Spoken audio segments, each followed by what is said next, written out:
नमस्कार दोस्तों, स्वागत है आपका हमारे यूट्यूब चैनल पर। तो मेरा एग्ज़ाम था एनटीपीसी का 14 जून को सेकंड शिफ्ट में भोपाल में। तो मैं आप उसके बेसिस पर आपको रिव्यू देने जा रही हूँ। जिसका भी आगे एग्ज़ाम है तो वो रिव्यू देखकर अपना और ज़्यादा अच्छी प्रिपरेशन कर सकता है। तो बात करें मैथ्स की, तो मैथ्स में ऑलमोस्ट सारे चैप्टर कवर कर किए गए हैं।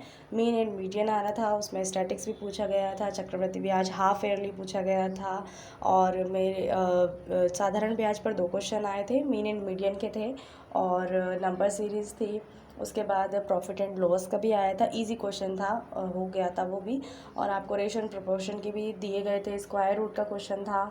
उसके बाद एवरेज के क्वेश्चन थे, largest number divide by 152 and 181 किससे डिवाइड हो सकता है, तो ये था। और उसके बाद रीजनिंग की बात करें तो हाँ, कोडिंग डिकोडिंग ऑलमोस्ट सारे चैप्टर कवर किए गए हैं। अल्फ़ा न्यूमेरिक के क्वेश्चन थे, कोडिंग डिकोडिंग के थे। और उसके बाद सर्कुलर सीटिंग अरेंजमेंट, जो मुझे थोड़ा टफ लगा क्योंकि वो बन नहीं पाए थे क्वेश्चन, और उसके 2 से 3 क्वेश्चन आराम से दिए गए थे। और उसके बाद आप देख लीजिए, डायरेक्शन और डिस्टेंस के भी क्वेश्चन थे, 2 से 3 क्वेश्चन थे, इजीली बन गए थे वो। मतलब ठीक ठाक ही आ रही है रीजनिंग भी। आधे क्वेश्चन आपको बहुत इजी लगेंगे, कुछ में आपको थोड़ा सा कैलकुलेटिव का प्रॉब्लम आएगा। और उसके बाद बात करें जनरल अवेयरनेस की, तो ये तो मुझे बहुत ज़्यादा हाई लेवल का लगा, क्योंकि बहुत कई क्वेश्चन तो मैंने ऐसे स्किप किए हैं क्योंकि मुझे लग ही नहीं रहा था कि मुझसे बनेंगे।